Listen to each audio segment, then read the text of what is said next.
Bismillahirrahmanirrahim. A'udzu billahi minasyaitonir rajim. Bismillahirrahmanirrahim. Alam a'had ilaikum ya bani Adam alla ta'budu syaitan innahu lakum aduwwun mubin. Ayat terakhir yang kita bahas, Bapak, Ibu, saudara-saudara jamaah pada salat subuh Masjid Jami Al-Mujahidin adalah waqtazul yawma ayyuhal mujrimun. Allah Subhanahu wa ta'ala berfirman kepada orang-orang yang berdosa, al-mujrim, pelaku kriminal, agar mereka menjauhi orang-orang atau para penghuni surga karena tidak selevel, beda circle, beda tongkrongan. Gak pantas orang yang berdosa ngumpul dekat-dekat sama orang yang ahli surga. Jauh. Waqtazul yawm ayyuhal mujrimun.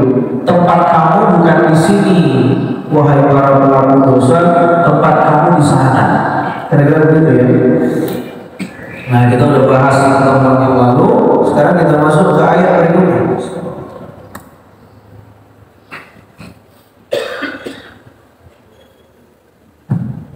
Ayat berikutnya mengatakan, Alam ahad ilaikum ya bani Adam alla ta'budu syaitan innahu lakum aduwwun mubin.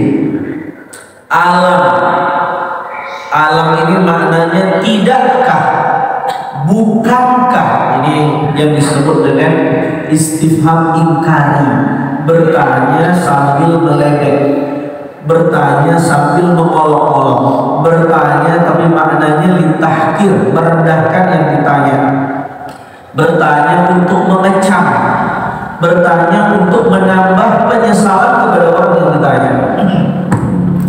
Alam ahad ilaikum ya bani Adam alla ta'budu syaitan, bukankah aku, kata Allah, telah memerintahkan kepada kamu ini siapa nih Pak? Orang-orang yang berdoa.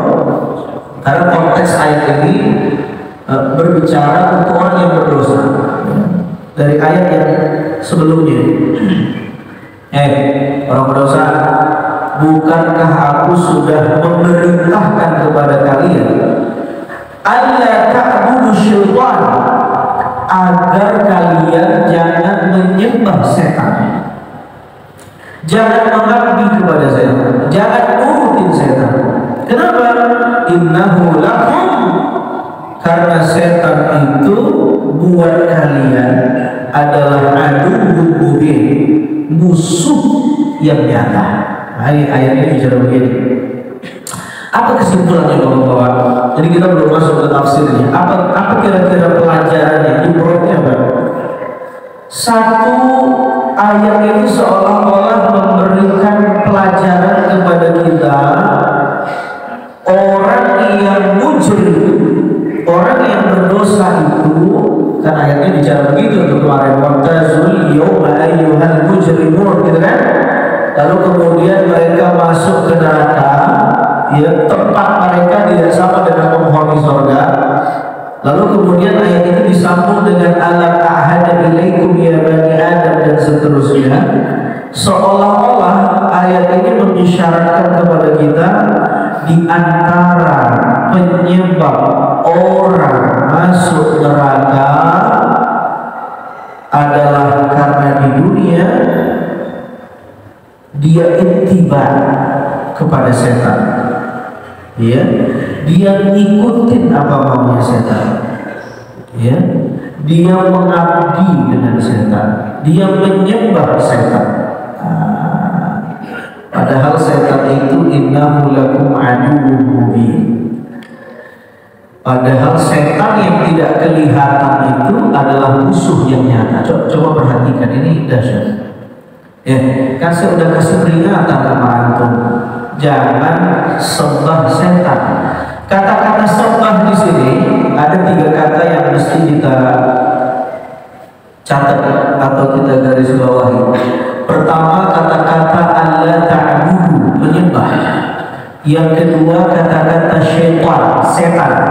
Dan yang ketiga kata-kata aduun mubin, musuh yang nyata. 3. Bahkan 4 ya. Yang pertama kalimat ya Bani Adam. Yang kedua kata-kata ta'budu. Yang ketiga asyaitan. Yang keempat aduun mubin. Allah menegur kita dengan kata-kata ya Bani Adam. Ini ya Bani Adam ini adalah salah satu istilah Al-Quran untuk menyebut manusia. Kadang-kadang manusia itu disebut dengan kata bashar, kadang-kadang disebut dengan kata insan, kadang-kadang disebut dengan kata Bani Adam. Ini beda-beda artinya. Kalau Al-Quran menyebut manusia dengan kata bashar, apa Pak? Bashar, berarti konteks pembicaraannya ayat itu sedang berbicara tentang manusia dari sisi fisiknya, dari sisi biologisnya, bicara manusia dari sisi kebutuhan lahiriahnya, namanya bashar. Contohnya makan, kawin, tidur, pakaian, itu bashar. Kebutuhan dasar manusia, kebutuhan manusia yang bersifat jasmani. Apa namanya? Bashar. Makanya Nabi Muhammad disebut apa? Basyarun la bashar, manusia tapi nggak sama seperti manusia pada umumnya, gitu kan? Pernah dengar ya? Nabi Muhammad itu basyarun la bashar, manusia. Kenapa para nabi itu diutus? Yang diutus itu manusia, kok tidak dari malaikat? Iya. Oh, diutus dari manusia aja, manusianya banyak yang gak nyontoh, bagaimana diutus dari malaikat? Ngeles manusia, tapi memang gak bisa nyontoh ya Allah, mereka mah kelasnya malaikat. Maka diutuslah para nabi dan rasul itu dari manusia. Supaya apa? Supaya kita bisa mencontoh mereka, mudah melihat mereka. Malaikat kita gak bisa lihat, gimana mau nyontohnya? Maka diutus dari manusia.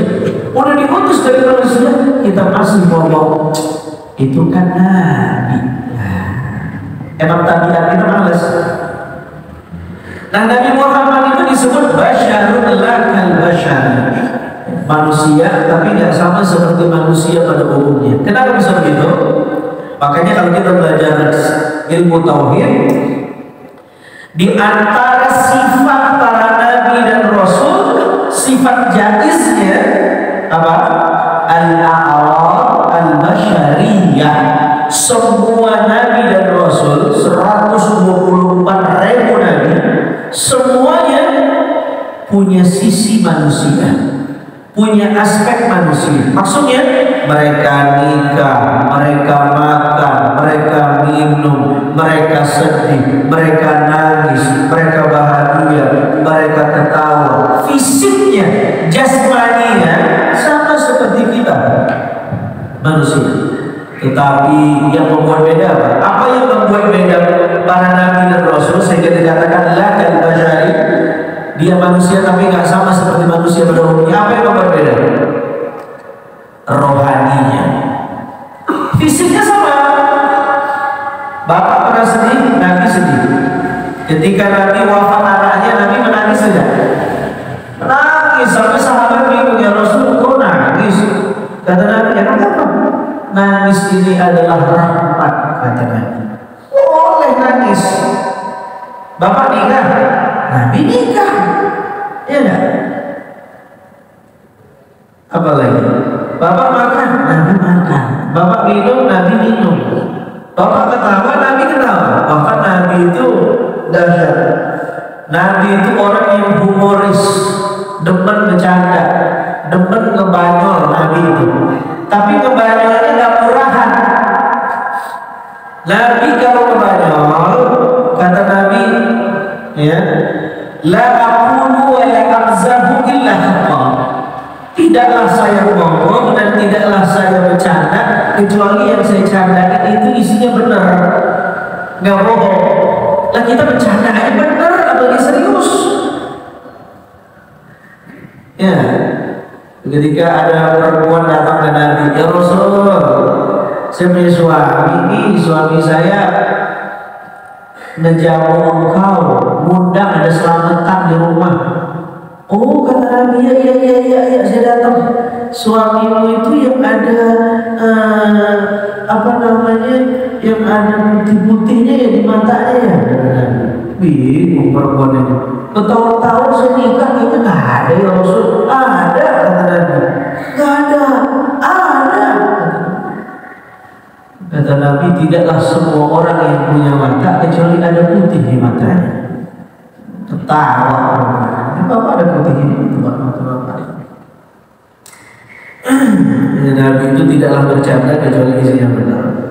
Ada seorang nenek-nenek kalau kata Nabi, la yadkhulul jannah al-ajuz, orang tak akan masuk surga ya kalau dia udah tua, bangkotan, udah ubanan, gak mungkin masuk surga. Nangis nenek-nenek, fabakia, nangis sesebukan. Kata Nabi, nek jangan nangis.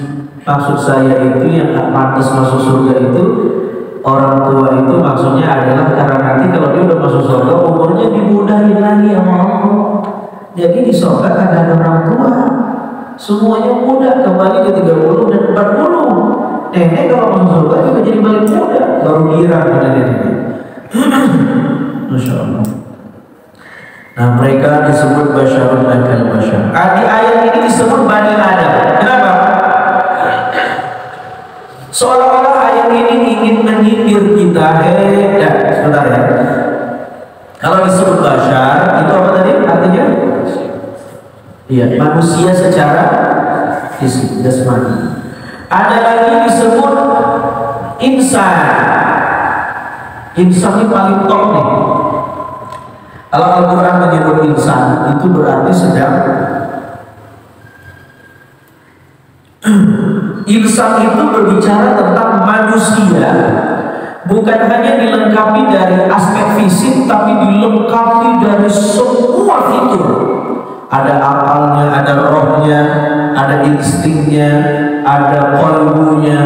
Kita nih Pak, ini namanya insan. Kalau udah disebut insan, kagak ada yang lain.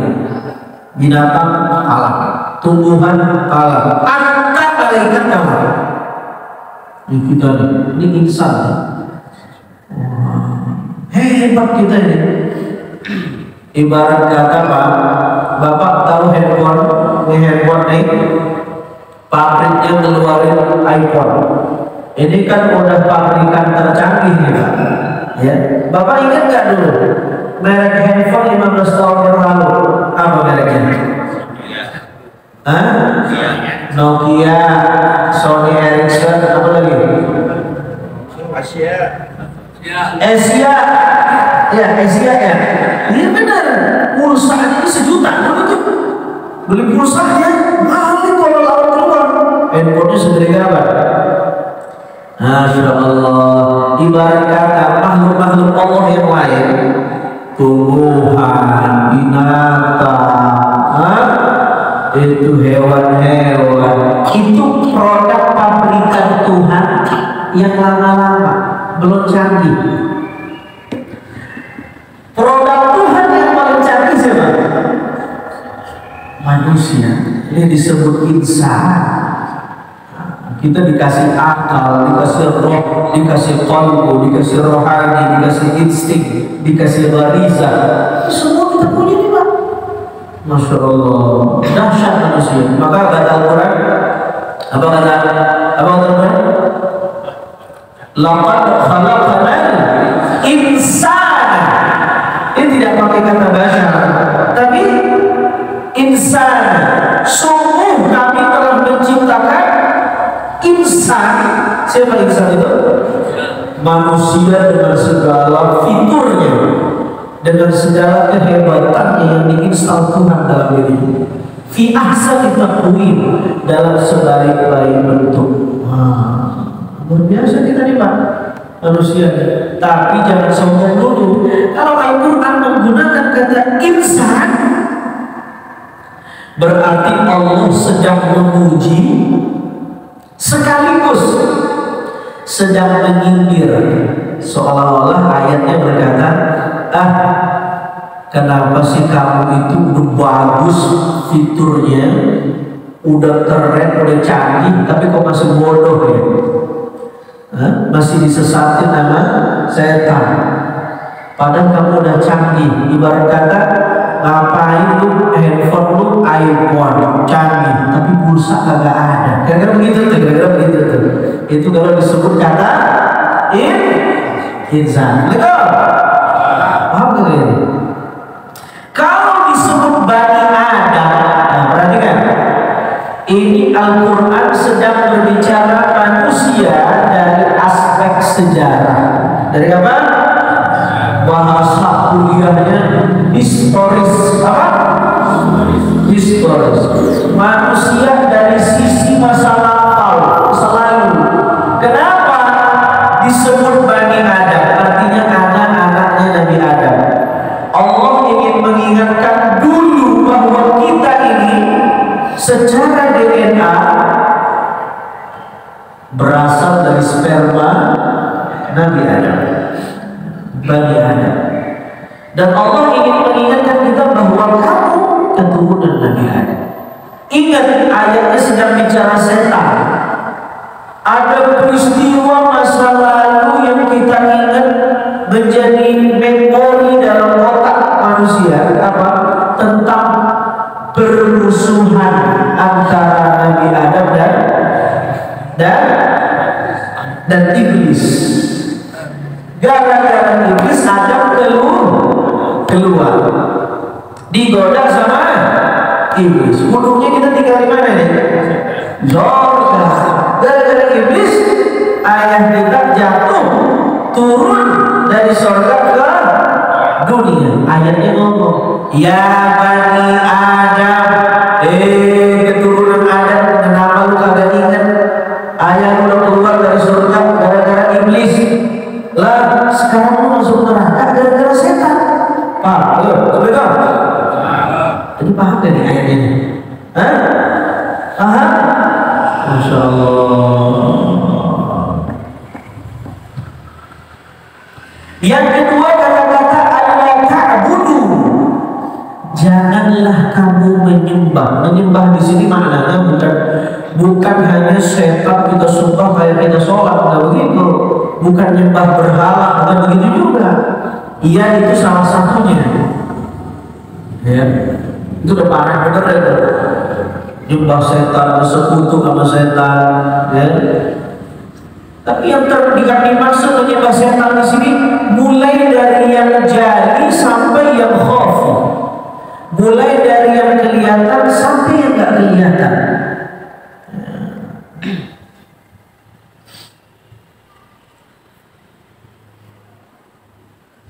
Ngikutin nafsu, ya, itu juga disebut dengan menyembah setan. Bukan menyembah seperti orang beribadah. Ya. Makanya kata para ulama, salah satu cara agar bisa melawan setan apa? Caranya gimana? Al-mukhalafah, konfrontatif dengan setan. Maksudnya gimana? Kalau setan nyuruh ke A, berarti pilih ke B. Kalau setan nyuruh ke B, berarti pilih ke A. Jangan dituruti. Apa kata Al-Quran? Wala tattabi'u khutuwatis syaitan. Jangan ikuti langkah setan. Khutuwan itu jamak, kata jamak, langkah-langkah, bukan satu langkah, tapi langkah-langkah. Kenapa Tuhan mengatakan jangan ikuti langkah-langkah setan? Kenapa diungkap dengan kata langkah-langkah? Kok bukan satu langkah? Sekali Anda mengikuti satu langkahnya, akan ada langkah susulan ke depannya. Betul? Itu hebatnya setan. Sekali Anda ikutin langkah dia sudah siapkan langkah berikutnya supaya Anda tidak bisa keluar dari langkahnya. Paham? Jangan diikutin, hantar satu langkah.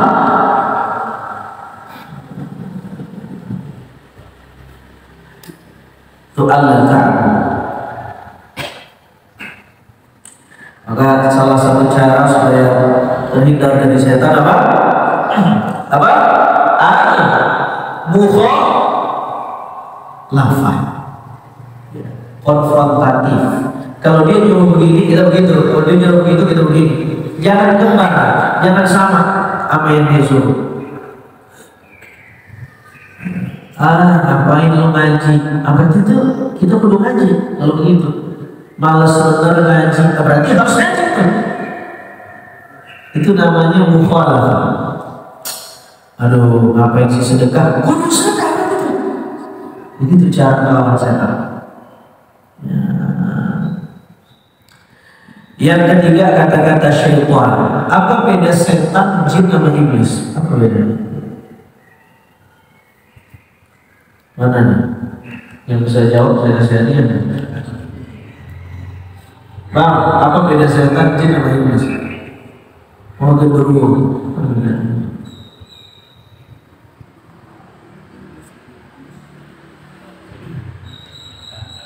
Awan? Kalau jin,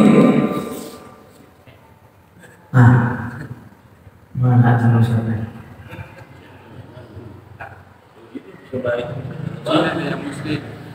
Jin ada yang muslim. Terus kalau iblis, kalau setan pasti menggoda. Kalau jin teman. Kalau jin bisa teman, bisa dikendalikan manusia. Apa? Apa? Kenyontek itu namanya. Bisa dikendalikan sama manusia. Siapa? Jin. Kalau setan? Nggak bisa. Justru musuh kita dia. Masya Allah. Ini yang sini? Ya dia pun ini ada kita sama jin tadi. Jin, setan sama iblis. Apa? Kita lihat ya. Jin itu spesies. Apa spesies itu? Jenis. Apa piara burung? Ini burung apa nih? Jin itu spesiesnya, ya, atau jenisnya. Kan ada tumbuhan, ada manusia, ada binatang, ada jin, ada malaikat, spesies. Paham? Halo, makanya dikatakan wa ma khalaqatul jinna wal insa. Tidaklah aku menciptakan spesies jin dan manusia. Dia tidak katakan wa ma khalaqatus syaitan wal insa, tapi jin. Ini jin itu spesies. Paham? Loh, kudu kenal ini musuh kita ini. Gimana kita kalah dulu bakal kenal musuh. Udah. Nah, iblis itu ya biangnya jin. Halo, betul. Biangnya jin. Ibarat kita Nabi Adam dah. Kita ini kan manusia, ini spesiesnya. Mbahnya siapa? Nabi Adam. Dia juga punya mbah. Siapa mbahnya? Iblis. Biangnya ini. Meskipun nanti iblis beranak pinak, keluar anak jin lagi, ada Ada yang muslim, ada yang kafir, ada yang ateis. Ada. Jin juga beragama. Maka Nabi itu diutus tidak hanya kepada manusia, tapi juga kepada jin. Di Al-Quran ada surah namanya surah Jin. Coba baca tuh ayat. Kata jin apa? Kami ada yang muslim, ada yang tidak muslim. Surah Jin tuh. Ada yang baik, ada yang tidak baik. Inna sami'na Qur'anan ajaban. Kata jin muslim nih, dengar Nabi sholat subuh, Allahu Akbar, Nabi baca Quran. Apa kata jin? Inna sami'na Qur'anan ajaban. Baru kali ini saya dengar bacaan yang ajib benar. Kagak pernah saya dengar bacaan sedahsyat ini kecuali ini. Apa nih? Ini Quran dahsyat benar. Itu kata jin apa? Jadi jin dengar Quran, apa dia bilang? Ajab, ajib, dahsyat, indah. Jin aja tahu bahwa Quran itu dahsyat. Lah kalau kita lagi tafsir Quran ngantuk, berarti itu lebih jin dari jin. Halo, dengar? Paham gak ini? Jin dengerin Quran, dia melek. Quran dan ajab, yang ajib dibacaan. Lah kita ngaji Quran, Turunan iblis itu. Halo, Assalamualaikum. Paham ini? Nah, iblis itu siapa? Mbahnya jin. Lah sama kayak manusia, mbahnya Nabi Adam. Nanti Nabi Adam nurunin anak. Ya anaknya juga macam-macam. Ada yang Islam, ada yang tidak Islam, ada yang mbah ini, ada yang kagak, ada Tuhannya, ada juga. Ada yang Israel. Semua itu turunan Nabi Adam itu. Kira-kira begitu. Nah, mbahnya jin ini namanya iblis. Itu nama setelah dia keluar dari surga. Dulu sebelum dia keluar dari surga, tugas dia di surga, maka dia lebih lama dari kita punya ayah. Dulu tugas dia di surga menjadi gurunya malaikat, jadi syekhnya. Ini malaikat semua nih. Ini iblisnya, kira-kira begitu kan? Di surga ngajarin penghuni surga 2000 tahun. Berapa? 2000 tahun. Bukan main, itu duduk bersila aja udah kagak nama. Lantai udah sakit semua itu muridnya. Iblis ngajar tauhid, dia ngajar fikih, ngajar tasawuf, ngajar tafsir. Itu iblis tuh di surga tuh. 2000 tahun. Udah diciptain nama Allah manusia, biasa jadi guru, diciptain makhluk yang lebih keren dari dia. Mungkin dia. Dia bilang ana khairun minhu, ya Allah, saya ini lebih hebat daripada Adam. Khalaqtani min nar wa khalaqtahu min tin. Saya dari api, dia dari tanah. Bagaimana mungkin api nyembah tanah? Yang ada api di atas tanah. Coba hidupin api. Gak mungkin api di bawah tanah, di atas tanah. Ini iblis, dia gak belajar ilmu geologi. Padahal ada tanah, bawahnya api, gunung berapi. Ya. Sombong. Dia merasa lebih baik daripada Adam. Padahal manusia itu apa? Hasil pabrikan paling canggihnya Allah. Kalau dia menghina Adam, sama artinya dia menghina yang menciptakan Adam. Nah, ini pelajarannya. Jangan suka menghina orang. Kalau kita menghina orang, sama artinya kita menghina Allah. Maka iblis keluar dari surga, dirubah namanya menjadi iblis. Dulu namanya siapa? Azazil. Siapa? Azazil. Apa artinya Azazil? Apa artinya Azazil?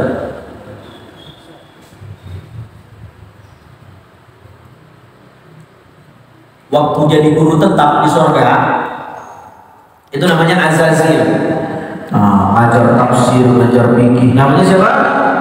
Azazil. Apa arti Azazil? Azazil itu diambil dari dua kata, izzah dan il. Il artinya Tuhan. Izzah artinya mulia. Dia disebut sebagai Azazil karena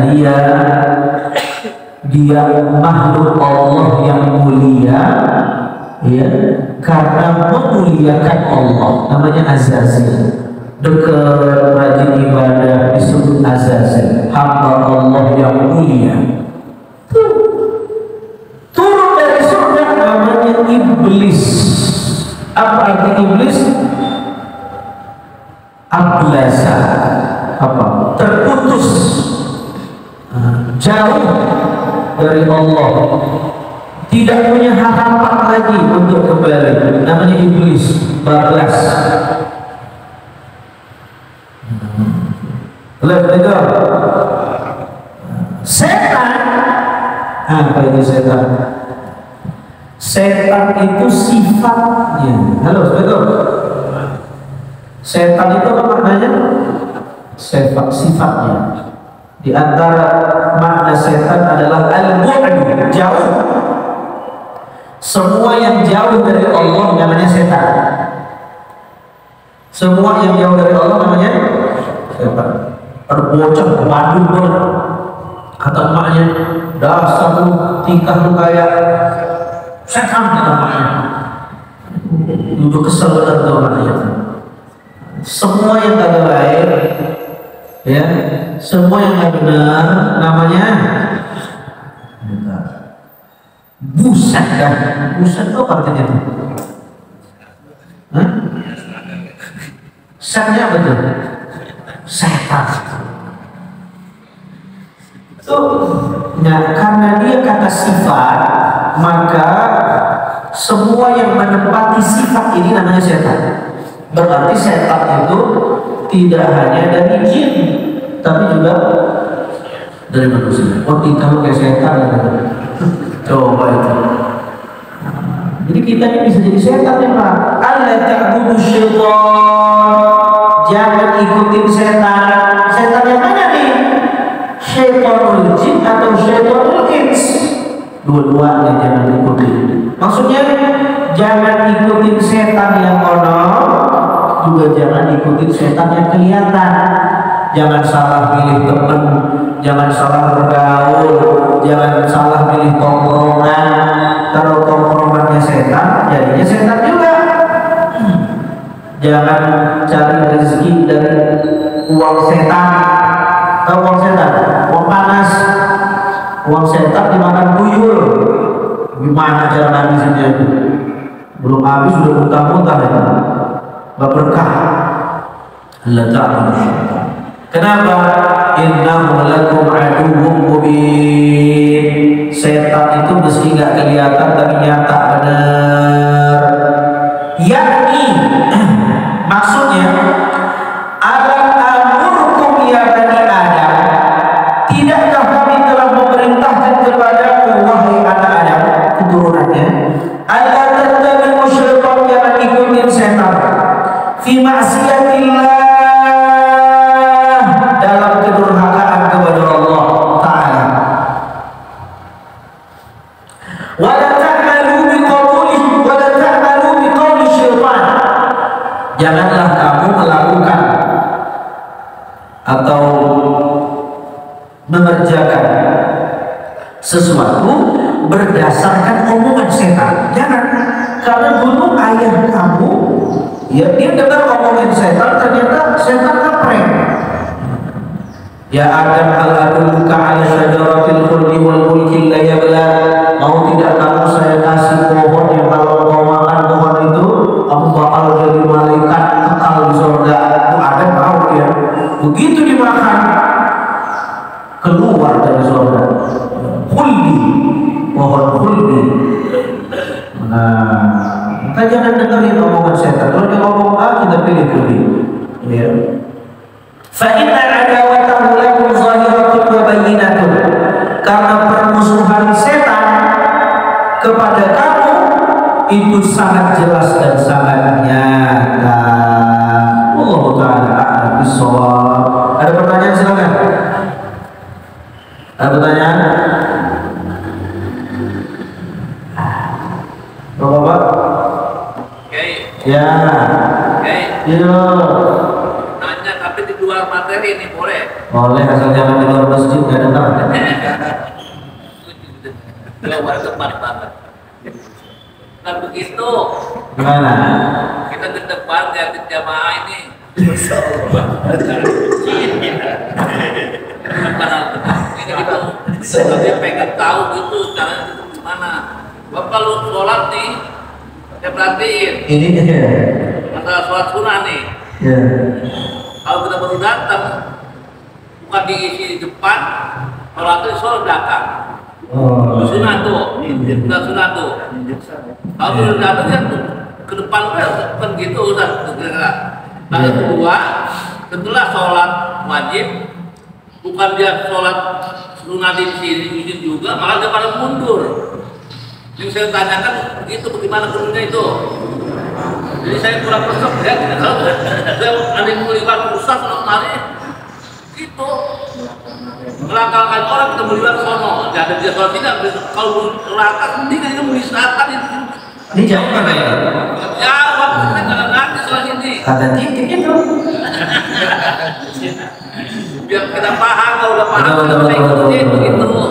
Masukan ini bagus ini. Ya, kalau udah paham, Jadi kalau bisa masuk masjid, tahiyatul masjid atau sholat sunnah qabliyah, cari posisi shaf yang di depan. Ya, supaya nanti kalau udah iqamah nggak maju-maju lagi, udah rapi di depan. Begitu ya? Gitu maksudnya begitu. Jangan tunggu-tungguan, jangan dorong-dorongan. Ya, begitu maksudnya begitu. Karena kata Nabi, al-ithar fil ibadah makruh. Ya, kita kalau mendahului orang dalam masalah agama itu dibenci. Suka tuh kadang-kadang bukan cuma soal sunnah, soal Jumat juga kosong yang depan. Begitu mau sholat, dorong-dorongan. Dari mana? Semuanya tawadu. Ya, semuanya tawadu. DKM capek nyuruh. Maju. Udah diingetin sama pembawa acara. Bapak isi sop yang di depan kagak juga tuh. La ilaha illallah. Batu benar itu. Itu kagak boleh. Di antara adab bermajelis, isi dulu di sop depan. Nggak boleh dorong-dorong, nggak boleh. Makruh, dibenci. Itu depan. Nggak boleh. Dalam masalah agama nggak boleh. Tapi dalam masalah muamalah, bertetangga, sosial, wajib apa? Wajib makmum disebutin. Contoh, ada tetangga kita, ya, ada tetangga kita, ya, yang butuh bener lahan parkir karena dia buat hajatan di rumahnya. Dia mau berhajatan di rumahnya, dia butuh parkir, tamu-tamunya datang. Nah kita punya motor juga, kita punya mobil juga. Siapa yang harus kita dahului? Mobil kita, motor kita, atau mobil tetangga yang mau hajatan? Dia semua ini tetangga dahului. Itu namanya al-ithar fil muamalah makmum. Mendahulukan orang dalam bermuamalah itu dicintai sama agama. Naik MRT udah duduk duluan kita, atau naik bus udah duduk duluan. Ada yang baru nyampe kagak ada tempat duduk, berdiri dia. Begitu kita melihat, bu, duduk. Itu bagus. Mendahulukan orang dalam bab sosial, bagus. Cuma jangan dipakai buat agama. Ente duluan maju dah sok ketawa, jangan. Begitu kosong depan, pahalanya lebih gede. Ya, ibarat kata kalau orang korban dia dapatnya onta, di sop berikutnya dapatnya sapi, di sop berikutnya dapatnya kambing, di sop berikutnya dapatnya ayam, di sop berikutnya dapatnya macam-macam, itu pakai kecil itu. Jadi makin depan makin banyak pahalanya. Begitu. Tapi nggak bisa disalahin juga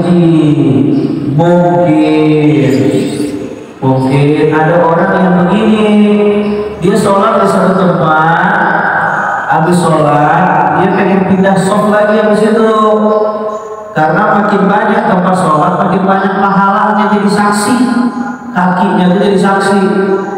Tapi nggak begitu juga, ini bisa juga jadi soft depan, geser dikit udah pindah kaki, gitu maksudnya. Ini udah tahu saya maksud begitu, begitu ya bang. Udah jawabannya aja dah. Iya.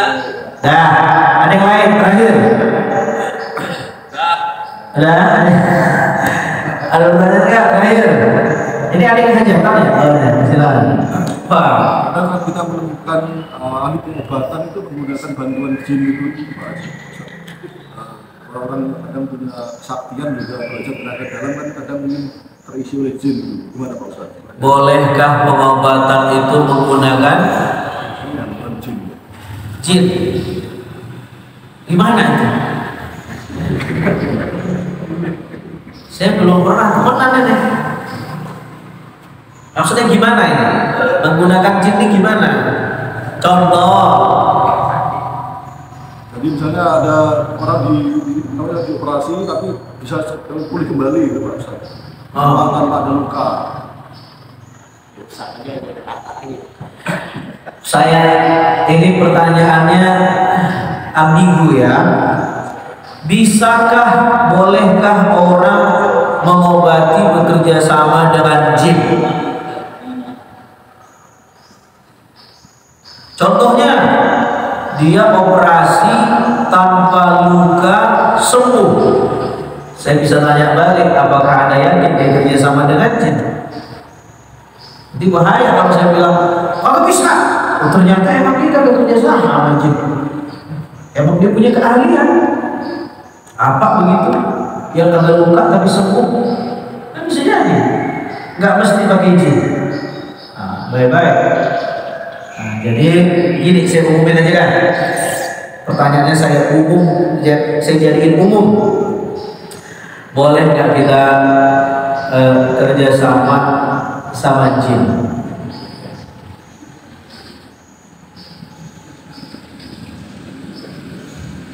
Anda boleh nggak kerja sama manusia? Hah? Kalau Anda kerja sama jin? Anda boleh nggak kerja sama manusia? Manusia yang bagaimana yang boleh diajak kerja? Yang baik, yang amanah, terus nggak tukang bohong, yang soleh, gitu ya? Sekarang saya balik. Anda bisa nggak kerja sama jin? Bisa, boleh? Boleh. Udah kejawab ya. Jin yang bagaimana? Baik.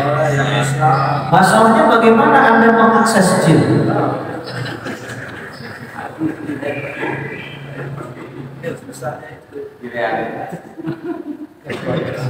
Ya kalau Anda emang bisa kerja sama, kenapa enggak? Tapi masa iya bisa? Kan begitu pertanyaan lanjutannya tuh. Gimana cara kerja samanya? Coba itu. Kalau kerja samanya pakai sajen, ada maharnya, potong kepala kambing, kagak bener dah tuh. Itu kalau bapak berobat, ada kambing-kambingan, kagak bener dah. Tinggalin dah. Udah kagak ada cerita yang lain tuh kecuali ngasih makan dah. Mau obat tidak aja. Apa pakai kepala kambing? Lah enak bener dia, kita makan kambing aja setahun sekali, kita kasih kambing. Pakai kepala kambing, pakai darah ayam, dapat bener dah. Udah cari yang lain dah, ya kan? Syirik. Perkara syirik, jangankan nama jin, ya. Sama obat aja kita bisa syirik, sama dokter juga kita bisa syirik. Kalau kita meyakini kita sembuh gara-gara dokter, itu syirik, syirik khafi namanya. Bahkan jangankan dokter, kalau kita belajar tauhid yang paling murni, diri kita ini kita bisa syirik. Kita merasa ada diri kita merasa bahwa yang hebat itu kita. Itulah dosanya iblis. Ana khairun minhu, saya lebih baik dari Adam. Dia nggak melihat Allah lagi, yang dia lihat dirinya lebih baik dari Adam. Dia nggak tahu Adam itu ciptaan Allah. Seolah dia mengatakan saya lebih baik dari si pencipta Adam. Syirik dia. Ya kalau ngomongin syirik mah jangankan sama dukun, sama diri kita aja pun bisa syirik kalau kita merasa bahwa kita ada, bahwa kemampuan kita ada, tidak bersandar kepada Allah. Betapapun Nabi mengatakan man ata arrafan fasa'alahu an syai' lam tuqbal lahu salatun 40 laila. Orang yang mendatangi dukun 40 hari 40 malam salatnya tidak diterima. Masih datang doang. Masih datang doang. Belum aja doang. Yang datang sama nanya, Mbak, saya punya ini keluhan. Datang sama nanya 40 hari 40 malam salatnya tidak diterima. Kalau dia datang nanya ngeyakini, fakat kafar, kata Nabi, kafir dia. Kafir artinya keluar dari Islam. Apa dari jawabannya? Iya, kerjasama apa yang kelihatan kan potensi dibohonginnya lebih gede. Kalau kerjasama sama yang kelihatan aja kena bohong lo kita, duit kita diambil, dia lari kemana lagi, untuk hidupnya kelihatan. Udah bawa duit kita, hidupnya nggak kelihatan. Itu kelihatan dia tuh manusia. Gimana kalau kerjasama sama jin? Lah dia ngumpet di mana ente mau nyarinya? Coba itu. Apa yang kelihatan aja dah, ya kan? Allah Ta'ala alam bisawab. Mudah-mudahan bermanfaat. Kita lanjutin. Ini minggu berapa ya? Terakhir ya. Berarti kita lanjutin di bulan berikutnya. Bismillahirrahmanirrahim. Bismillahirrahmanirrahim. Allahumma shalli ala sayyidina Muhammad wa ala sayyidina Muhammad. Allahumma nas'aluka ilman nafi'an wa rizqan thayyiban wa 'amalan mutaqabbalan. Rabbana atina fid dunya hasanah wa fil akhirati hasanah